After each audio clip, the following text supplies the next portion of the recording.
Сәлем баршаңызға. Менің YouTube арнама қош келдіңіздер. Бүгінгі әңгімені соңына дейін тыңдап, лайк басып, комментарий жазуды ұмытпаңыздар. Кешір, бірақ мен саған үйрене алмаймын. Ата-анам осындай кедей келінді мүлдем қаламайды, деді қалыңдық іздеуші жігіт. Мен жымиып үнсіз шығып кеттім. Алайда бір күн өтпей жатып, телефоным олардың үздіксіз қоңыраулары мен кешірім сұраған хаттарынан тынбайтын болды. Айғаным баспалдақпен 4-ші қабатқа көтеріліп, әжесі Күнімжанның тынбасы құйылған шыны ыдысты төгіп алмай жетуге тырысты. Спорттық сөмкесінде массаж майы, сүлгі және Сапар қарияның денсаулығындағы өзгерістерді жазып отыратын блокноты болды. 3 күн бұрын емдік процедуралар курсын бастап, алғашқы нәтижелерді де көре бастаған еді. Айғанымжан, деп Бәтима апай қыз есік қоңырауын баспай тұрып ақ есікті ашты. Кір айналайын, кір. Сапар сені күтіп отыр. Таңертеңнен бері қашан келесің деп сұраумен болды. Қонақ бөлмедегі диванда Антонның әкесі отырды. Күннің осы уақытында ол әдетте аяғын сылтып басып, ауруына шыдай алмай бетін тұшындатып, аяғын үнемі уқалайтын. Қазір болса, Сапар ақсақалдың жағдайы біршама жақсарған. Арқасы тік, жүзіндегі қабағы жазылған. Айғаным, қарағым-ай. Ер адам оған қарай орнынан тұрды. Қыз оның қозғалысы бұрынғыға қарағанда әлде қайда жеңіл екенін байқады. Сенбейсің бе, кеше жарты жылдан бері алғаш рет түн бойы аурусыз оянбай ұйықтадым. Бүгін таңертең тұрғанымда аяғымдағы ауырлық мүлдем жоқ. Сиқыр демеске амал жоқ. Сен мен әжең екеуің нағыз керемет жасайсыңдар. Бұл керемет. Алайда бұл әлі бастамасы ғана, Сапар аға. Деді Айғаным сөмкесін жерге қойып, науқасқа тұнба құйылған ыдысты ұсынып. Әзірге біз өткір ауруды басып, бұлшық еттерді босаттық. Толықтай қалпына келу үшін 2-3 айлық ұзақ курс қажет. Әйтпесе, әсері жойылып кетуі мүмкін. Жарты жыл болсын, деп ер адам қолын сілтеді. Тек ауруым қайтып келмесе болғаны. Жұмыстағылар маған сырт көзбен қарап, мүгедек адамды ұстай алмайтындарын айтып жатыр. Пайдасыз адамға айналып барамын. Бәтима апай наразылықпен тырсылдады. 30 жыл бойы олардың құрылысында еңбектеніп, ақыры мүгедек болды. Айғаным мен әжесі көмектесіп жатыр. Әйтпесе, әлгі дәрігерлер тек дәрі жазып беруден басқасын білмейді. Айғаным процедураға дайындала бастады. Сапар ағасымен жұмыс істеу оған ұнайтын. Ол өте алғышыл. Айтылған кеңестерді бұлжытпай орындайтын, мұңаймайтын науқас еді. Ол қыз істейтін массаж салонындағы келушілерге мүлдем ұқсамайтын. Етіңізбен жатыңыз, жаттығудан бастайық, деді Айғаным. Бірақ сол сәтте көз алды қарауытып кетті. Қыз тепе-теңдігін сақтау үшін диванның шетінен ұстай алды. Бас айналып, кенеттен әлсірей бастады. Айғаным. Сапар ақсақал тез арада оның қолынан демеп алды. Саған не болды, қарағым? Отыр, тез отыр. Бәтима апай орындыға келді. Сапар, су әкелейін бе, әлде жедел жәрдем шақырайын ба? Жоқ, деп Айғаным басын шайқап баяу отырды. Жедел жәрдемнің қажеті жоқ, қауіпті емес. Қалайша қауіпті емес, деп Бәтима апай ашуланды. Бетің қап-аппақ болып кетті ғой. Қыз терең тыныс алды. Кеше гинекологқа барған. Анализ нәтижелері соңғы 2 аптадан бері сезіп жүрген күдігін растады. Мен кеше дәрігерге барып анализ тапсырдым. Сөйтсем, ол көзін Сапар аға мен Бәтима апайға тікті. Мен жүкті екенмін. Біздің Антон екеумізден сәби болады. Үнсіздік орнады. Сапар ақсақал қолындағы суы бар стақанмен қатып қалды. Ал Бәтима апай қарсы алдындағы креслоға баяу құлады. Немере, деді Сапар ақсақал демін ішіне тартып. Немере немесе жиен, әзірге білмеймін. Мерзімі өте аз, деп Айғаным жымиып қоюға тырысты. 5-6 аптадай. Тәуба, деп сыбырлады Бәтима апай. Антон біле ме? Жоқ, әлі жоқ. Ол жұмыстан келгенде бүгін айтқым келген. Антон 2 сағаттан кейін келді. Айғаным ас үйде оның ата-анасымен бірге жалбыз қосылған шай ішіп, май жағылған нан жеп отырды. Бәтима апай жүкті әйел жақсы тамақтануы керек деп қасарысып отырып алды. Массаж процедурасын ертеңге ауыстырды. Себебі бүгін бәрінің де эмоциясы шамадан тыс көп болды. «Мама, мен келдім!» деп айқайлады Антон кіреберістен. «Біз ас үйдеміз», деп жауап берді Бәтима апай. Айғанымға мағыналы түрде қарап қойып. Жас жігіт жұмыс формасында есіктен көрінді. Айғанымды көре сала жымиды. «Сәлем сұлуым, әкемнің жағдайы қалай?» «Әлде қайда жақсы ұлым», деді Сапар ақсақал орнынан тұрып. «Сенің қалыңдығын нағыз кереметтер жасап жатыр, бірақ қазір әңгіме ол туралы емес. Оның саған айта жаңалығы бар». Антон бос орындыққа отырып, Айғанымның қолын ұстады. «Қандай жаңалық? Маңызды нәрсе ме?» Жүздеріне қарап маңызды екенін сезіп тұрмын. «Тош», деп қыз оның саусақтарын қысты. «Мен жүктімін. Біз атанамыз». Жас жігіт орнында қатып қалды. Бірнеше секунд ол Айғанымға көзін алмай қарап тұрды да, кейін баяу басын көтеріп ата-анасына қарады. «Шын ба?» деп әрең сөйледі ол. «Иә, шын. Анализ нәтижесі растады». Антон орнынан секіріп тұрды. Тіпті орындығын құлатып кете жаздады. Айғанымды құшақтап, ас үйдің ортасында айналдыра бастады. «Алақай Айғаным, бұл деген керемет қой. Біз ата-ана атанамыз». «Абайлашы», деп Бәтима апай мазасызданды.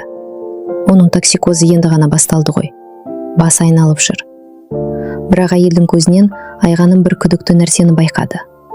Қуаныш бар, бірақ ол жасанды, шынайы емес сияқты. «Мама, папа, елестете аласыздар ма?» Антон бақыттан балбұл жайнады. «Сіздерде немере болады.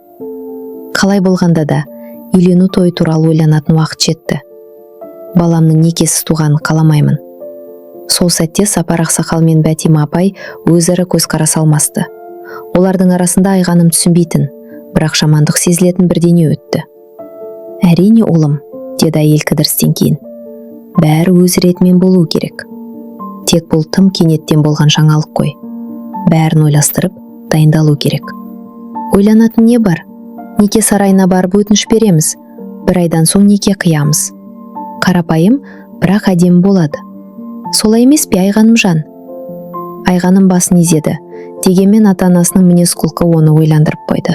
Олар мұндай қуанышты хабарға тым салқын қарады. «Тоша», деп Сапар ақсақал сөзге араласты. «Бәлкім киім ауыстырып келерсің. Ал біз Айғаныммен әйелдер мәселесі, денсаулығына не қажет екен туралы сөйлесіп алайық». «Әрине, папа». Антон орнынан тұрып, Айғанымның маңдайынан сүйді. «Мен тез қайтамын». Ол кеткенде ыңғайсыз үнсіздік орнады. Бәтима апай бәріне шай құйды, бірақ қолы қатты дірілдеген сонша шай кеседен асып төгілді. «Айғаным жан», деп ол абайлап бастады сөзін. «Бұл қандай үлкен жауапкершілік екенін түсінесің бе? Бала деген өте маңызды мәселе. Үлкен рет пәтер, арба, бесік, киім-кешек, одан кейін бала бақша, мектеп, үйірмелер керек болады». «Түсінемін», деп жауап берді қыз. «Біз бәріне төтеп береміз. Мен жұмыс істеймін, Антон да еңбекқор, ақша жинаймыз». «Жұмыс істейсің дейсің бе?» Сапар ақсақал басын шайқады. «Айғаным жан, ренжіме.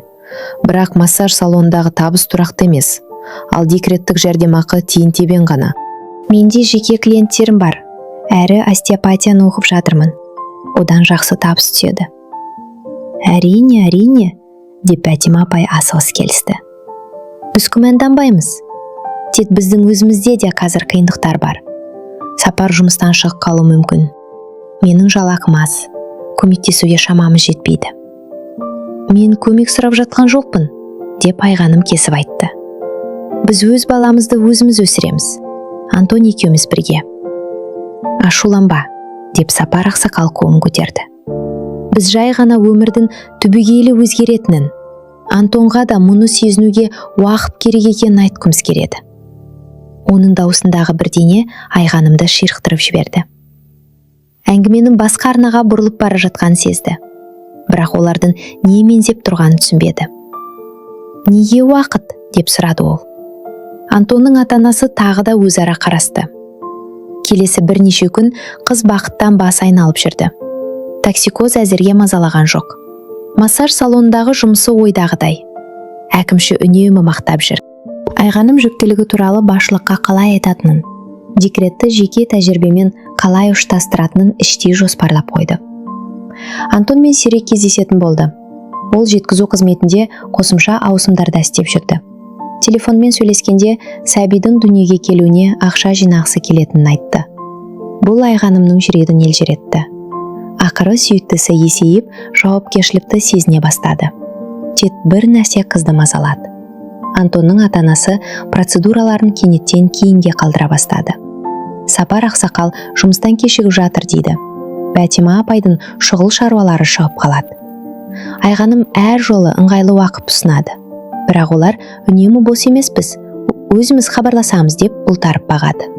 Бір таңқаларлығы, 2 күн бұрын ғана Сапар ақсақал жарты жылдан бері алғаш рет ауырмай ұйықтағанына қуанып жүрген.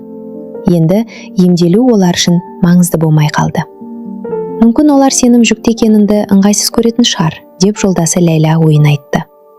Массажшы мен жүкті келін 2 бөлек дүние ғой.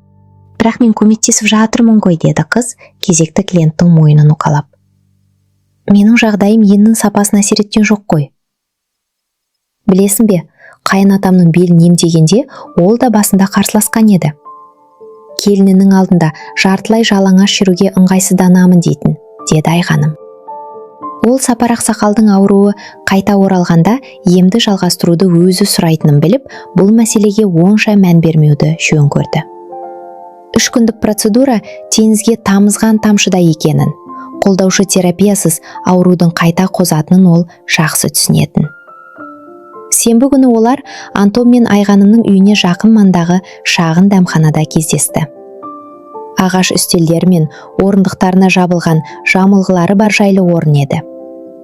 Айғаным шөптен жасалған шай мен тоқаш, ал Антон кофе мен сэндвичке тапсырыс берді. Тоша, мен сәбиге қажетті заттардың тізімі жасай бастадым, деді Айғаным сөмкесінен блокнотын шығарып. Қарашы, арба әмбебап болу керек. Бесікте серуендеуге де жарайтындай. Ортопедиялық төсеніші бар бесік алу міндетті. Әрі автокресло да керек. Тіпті әзірге көлігіміз болмаса да. Ол асыға бақыттан бал-бұл шайнап сөйлеп жатты. Жоспарлар, армандар, есептеулер. Бәрі де қуанышты ағынға айналды. Балалар бөлмесінде жабдықтау керек. Менің бір бөлмелі пәтерінде кеңістікті бөліп арасына перде немесе ширма қоюға болады деп ойлаймын. Ал бала өскен соң 2 бөлмеліге көшерміз. Антон үнсіз қалды. Сэндвичін уатып басын көтермеді. Сен мені тыңдап отырсың ба? Деп Айғаным жігітінің өзгергенін сезді. Тыңдап отырмын, деді ол бәсең дауыспен. Бірдеңе болды ма? Көңілсіз көрінесің. Антон шала жеген сэндвичін ысырып тастап қызға қарады. Айғаным, біз сөйлесуіміз керек. Қыздың жүрегі су етті. Ол шайын шепке сырып, қолын ішіндегі нәрестесіне қарай инстинктивті түрде басты. Не жайында? Үйлену той туралы ма? Жоспарымыз жайлы ма? Я, сөйлесейікші? Айғаным жымиып қоюға тырысты. Мен де дәл осы күні тойдың уақытын талқылағым келіп тұрған. Тойды барынша ертерек белгілеген дұрыс. Ішім әлі онша білінбей тұрғанда. Айғанымжан, кешір, бірақ мен саған үйлене алмаймын. Айғаным қатып қалды. Айналада әуен ойнап жатты. Көрші үстелдегілер күліп жатыр. Кофе иісі мұрынды жарады. Өмір өз арнасымен ағып жатқандай, ал Айғанымның әлемі күл талқан болды. Не дедің? Деп сыбырлады ол. Ата-анам осындай кедей келінді мүлдем қаламайды, деді Антон басын көтермей.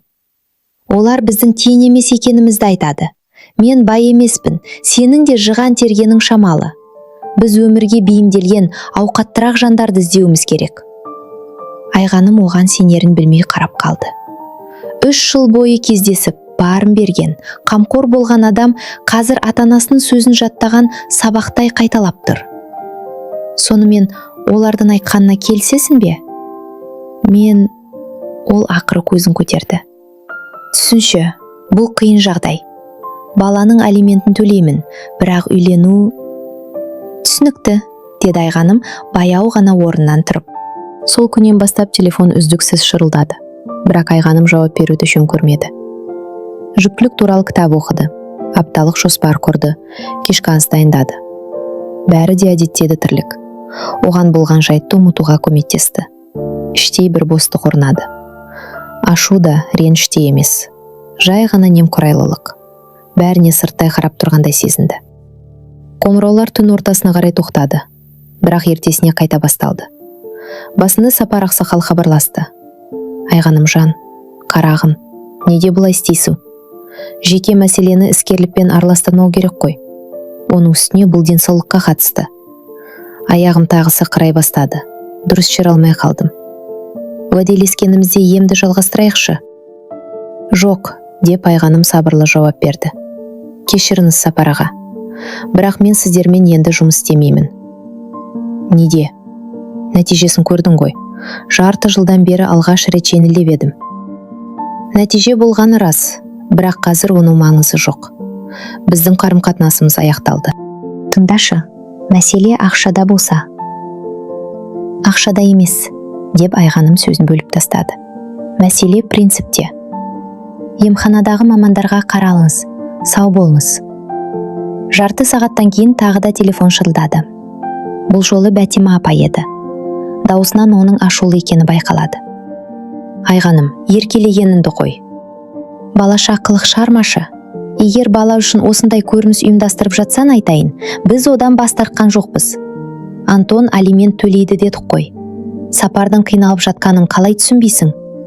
Оған білікті көмек керек. Ол жұмысынан айырылып қалуы мүмкін. Осыны күтіп жүрсің бе? Мен ешқандай қылық шығарып жатқан жоқпын. Және ештеңеде талап етіп тұрған жоқпын. Мен жай ғана сіздермен жұмыс істегім келмейді. Өзіңді кім деп жүрсің? Деп Бәтима апай айқай салды. Сенің процедураларынсыз ақ күн көре аламыз деп ойлайсың ба? Әрине жоқ. Басқа маман табыңыздар. Ал егер ақша төлесек ше, қанша қалайсың? Маған ешқандай ақша керек емес. Сіздермен ісім болмасын, нүкте. Солай ма? Бәтима апай енді телефонға айқайлап тұр. Демек, кішкентай алаяқ біздің денсаулығымызбен ойнап, ауру адамды боп салақсы келеді екенсің ғой.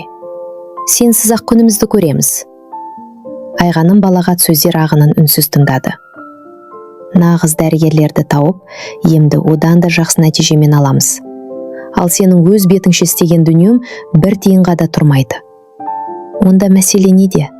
Деп сұрады қыз сабырмен. Клиникаға барымыздар да жазылымыздар.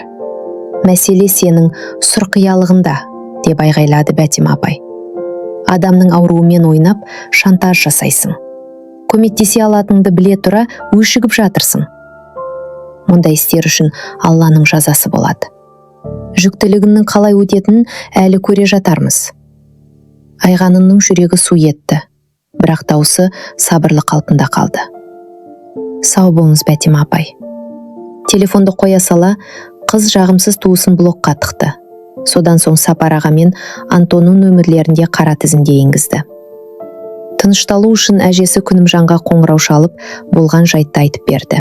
Ей, паразиттер-ай, деп қария ашуланды. Басында кедей деп менсінбеді. Енді алаяқ деп айыптап жатыр ма? Немерем-ау, олармен байланыс түзгенің дұрыс болды. Мұндай адамдарды маңайыңа жолатпа. Әже, мүмкін ол хақ шығар. Мен дұрыс істемедім бе? Адам ауырып жатыр ғой. Ешқандай да емес. Сен оларға өз еркіңмен, ізгі ниетіңмен тегін көмектестің. Олар болса, сол жақсылығыңды бетіне басып, тең емессіңдер деп айтты. Енді неге көмек сұрайды? Ауруы шынайы болса, басқа адамдар сияқты ақша төлеп емделсін. Дәрігерге баруға аяғы, емделуге ақшасы бар емес пе? Сосын мәселе неде? Айғаным күрсінді. Антон да кеше хабарласып, мені қатыгездеді. Ал сен не дедің? Ештеңе демедім, өшіріп тастадым. Дұрыс. Оларды ұмыт. Балаңа көңіл бөл. 7 айдан соң босанасың, дайындалу керек.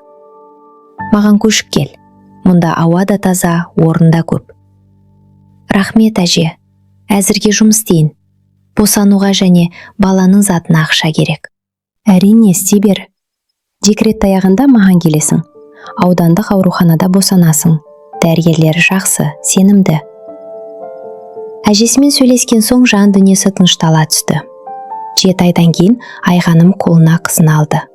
Кішкентай, әдемі, қою қара шашты, дәл өзінен аумай қалған сәби. Босану жеңіл өтті. Сұлуымызды кім деп атаймыз? Деп сұрады әжесі шөбересінің бетінен сипап. Ясмина, деді Айғаным көзін алмай. Ясмин гүлінің құрметіне, сенің бағында өсетін шыдамды әрі әдемі гүл емес пе? Біздің Ясминочкамыз, деп әжесі көзіне жас алды. Айғаным жүктіліктің 6 айынан бері әжесінікінде тұрды. Қашықтан жұмыс істеп, массаж бен емдік дене шынықтыру бойынша кеңес беріп, жақсы табыс тапты. Балалар массажын оқып, декреттен кейін жеке тәжірибе ашуды жоспарлады. Антон ай сайын картасына 6 еселенген мөлшерде алимент аударып тұрды. Ясмина 1,5 айлық болғанда Айғаным верандада қызын емізіп отырып, қақпаның сықырлағанын естіді. Көп ұзамай алдынан Антон көрінді. Ол осы айларда қатты өзгеріп, жүдеп, көз асты көгеріп кетіпті. Қолында гүл шоғымен балаларға арналған сыйлық қорабы бар. Сәлем Айғаным, деді ол сенімсіз дауыспен. Кіруге бола ма? Айғаным қызын жауып, әже, деп дауыстады. Күнімжан әже қолындағы шүберегін сүртіп, арлы-берлі жүріп шықты. Антонды көре сала жүзі қапық қалды. Неменеге келдім? Күнімжан Рафиқ қызы, сәлеметсіз бе? Қызыммен танысып, Айғаныммен сөйлескім келеді. Алиментті төлеп жүрсің бе? Әрине, ай сайын. Онда жақсы. Сенің мұнда істе шаруың жоқ. Бірақ мен баланың әкесімін, құқығым бар. Сен құқығымды осыдан 1 жыл бұрын жоғалтқансың.